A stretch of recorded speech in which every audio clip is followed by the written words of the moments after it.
impurs du père et de la mère vont être mélangés avec de la terre.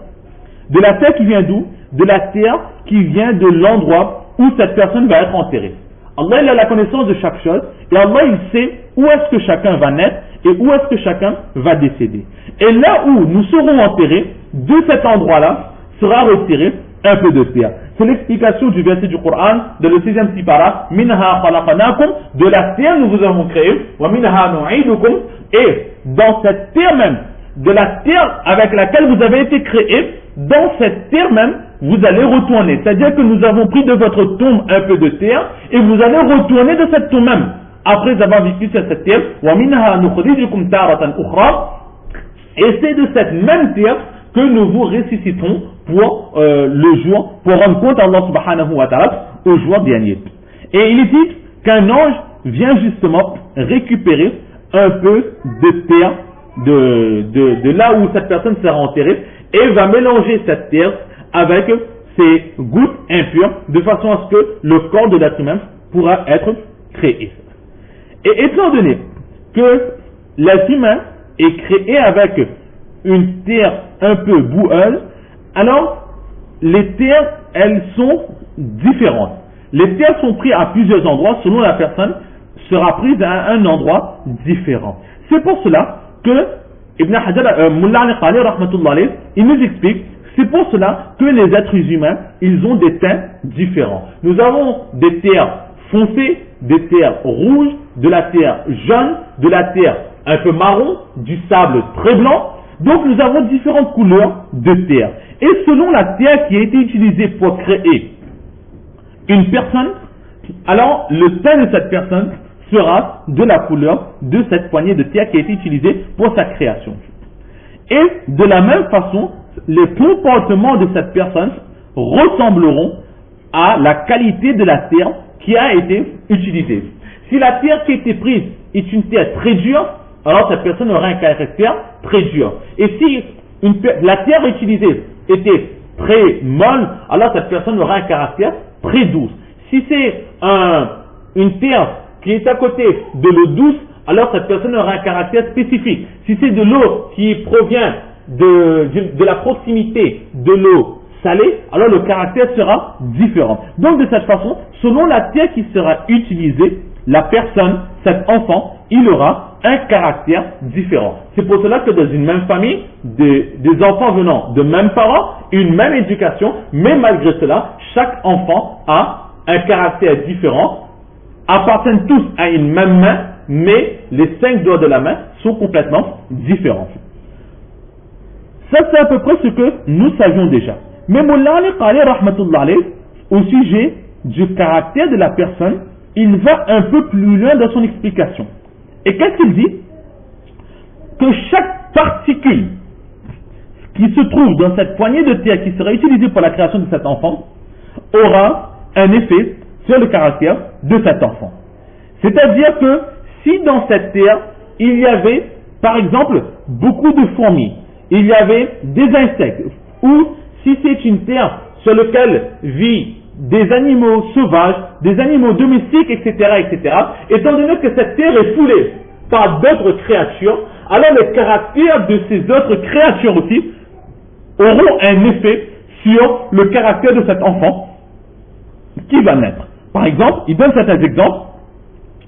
L'enfant qui va naître, par exemple, dans la poignée de terre utilisée, il y avait, par exemple, beaucoup de fourmis ou des topes, des rats, etc. Alors, Mullah al-Qali, rahmatullah alayh, qu'est-ce qu'il dit? Exactement comme la fourmi, le rat, la taupe, etc. Ce sont des créatures très avides. Ils sont toujours à la recherche de nourriture. À peine que leur odorat a repéré quelque chose, sans même se poser la question, sans même savoir si nous avons encore en stock ou pas, tout de suite, ils vont aller pour recevoir encore plus. À peine qu'ils ont déposé auprès de leur reine leur nourriture, tout de suite ils repartent. Dans ces créatures-là, dans ces fourmis par exemple, nous retrouvons beaucoup d'avidité. Alors si dans cette poignée de terre il y a beaucoup de fourmis qui habitent, cette personne aussi pourra être avide. De la même façon, si c'est un endroit qui est fréquenté par des volatiles, alors les volatiles ils sont reconnus pour leur passion. Cette personne aussi aura en elle beaucoup de passion. Si c'est une terre qui est foulée par les animaux tels que les guépards, les léopards, etc., alors ce sera une personne qui aura une colère. De la colère exactement comme ces animaux sauvages, ils ont en eux cette colère.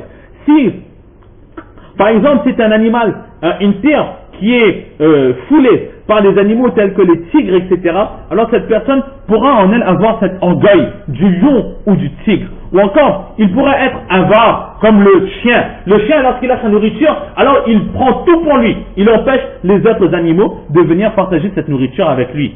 Ou encore, si c'est une terre qui est foulée par les porcs, les cochons, etc., cette personne aussi, il pourra avoir un comportement tel que cet animal. Ou encore, il pourra être avare comme le serpent, ou rancunier même, comme le serpent, si c'est un endroit où il y a beaucoup de serpents. Là, ce sont quelques mauvaises qualités. Il donne aussi l'exemple de bonnes qualités. Cette personne, si c'est un endroit qui est foulé par exemple par le lion, cette personne pourra avoir le courage, la bravoure du lion. Si c'est un endroit où il y a beaucoup de poules, alors cette personne sera généreuse comme la poule. La poule, à chaque fois qu'elle pond, elle est là tout de suite pour partager des œufs qu'elle vient de pondre. Pourtant, ce sont ses enfants. Mais tout de suite, combien d'œufs est-ce que nous utilisons tous les jours? Tout cela vient directement de la poule. Ou encore, la satisfaction. Exactement comme le hibou. Il se satisfait de peu. Alors si c'est un endroit où il y a le hibou, alors cette personne aura aussi ce caractère. Ou encore, la sagesse du chameau, ou encore l'humilité du cabri, du chat, la fidélité du chien, etc. Selon les animaux, selon les créatures qui vivent à cet endroit-là, alors cette personne sera imprégnée des caractères de ces animaux. Là, c'est un peu ce que Mullah Ali Qali, rahmatullah alayh, il nous explique à ce sujet. Ensuite, le saint prophète sallallahu alayhi wa sallam, il continue de ce hadith. Il dit que cette goutte impure va rester 40 jours dans la matrice de la mère. Ensuite, cette goutte, donc elle est nutfa, une goutte de sperme, une goutte impure. Ensuite, cette goutte va devenir alaqa. Alaqa, c'est quoi? C'est que cette goutte va se transformer en une goutte de sang. C'est ce que nous avions vu avec l'explication d'Ibn Mas'ud même et l'autre ici du saint prophète sallallahu alayhi wa sallam, qu'après avoir tourné le corps de la mère, cette goutte va devenir une goutte de sang. Et là, le alaqa signifie s'agripper. Et justement, pourquoi on appelle cette goutte de sang alaqa? Parce que cette goutte va s'adhérer. Allah, il a décidé de créer l'enfant, alors cette goutte de sang va s'adhérer fortement avec l'ovule de la mère, et ensuite, donc, elle ne va plus quitter cette ovule, et la fécondation va commencer. Donc, nous voyons que pendant 40 jours, c'est une goutte impure, elle reste à l'état impur dans le corps de la mère pendant 40 jours. Ensuite, le prophète sallallahu alayhi wa sallam dit, Summa yakunu alaqatan mithla zalika. De la même façon, c'est-à-dire pour cette même durée, toujours pendant 40 jours encore, cette goutte impure va devenir une goutte de sang. La goutte impure du père va devenir une goutte de sang qui va maintenant entrer dans la fécondation avec l'ovule de la mère.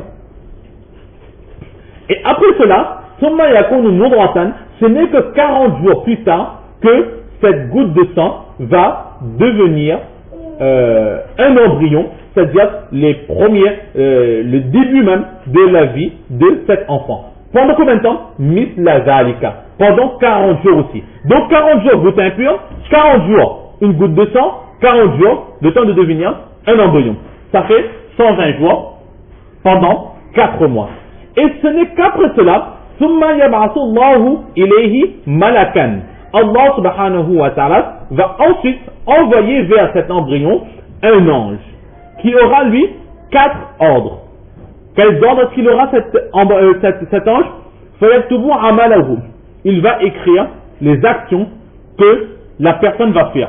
Donc, étant donné que la destinée a déjà été écrite, Allah, il donne l'ordre aux anges d'écrire quelle action est-ce que cette personne va faire. Wa ajalahu. Et combien de temps est-ce que cette personne va vivre? Combien de temps? À quel âge est-ce que cette personne va décéder? Wa rizqahu. Et aussi le risque la prospérité, la nourriture de cette personne, d'où est-ce qu'elle va se nourrir? Est-ce qu'elle va se nourrir du halal, du haram? Est-ce qu'elle mangera de la bonne nourriture, consistante, équilibrée? Ou est-ce que sa nourriture ne sera pas équilibrée? Tout ce qui a trait avec sa vie, sa survie sur terre sera écrit par cet ange. Et enfin, wa shaqiyun aw sa'idun. Est-ce que cette personne sera parmi les perdants et ira en enfer, ou bien cette personne sera parmi les sa'id, parmi ceux qui auront réussi et qui iront dans le paradis? Summa yunfakhu fihi ar-ruh, et après cela, donc après ces 4 mois-là, l'âme va être insufflée dans le corps de cet enfant, de ce futur nouveau-né. Voilà comment est-ce que cela se passe dans le ventre de la maman pour la création de la part d'Allah subhanahu wa ta'ala de cet enfant. Donc 40 jours, une goutte est pure, 40 jours, la goutte de sang, et 40 jours, cela devient un embryon, et après ces 40 jours, c'est là que l'âme va être insufflée, va être mise dans le corps de ce futur enfant. C'est pour cela que, en islam, nous voyons que l'âme arrive au bout de, en général, 120 jours. C'est pour cela qu'en islam, l'avortement est interdit.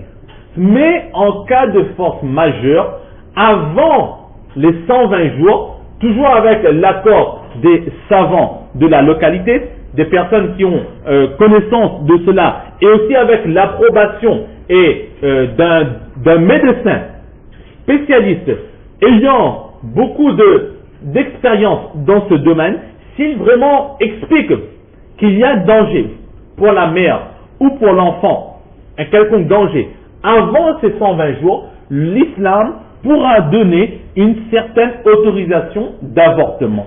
Mais vraiment dans des cas précis et dans des cas extrêmes. Et après ces 120 jours, étant donné que l'âme a été placée, que la destinée de cette personne a été écrite,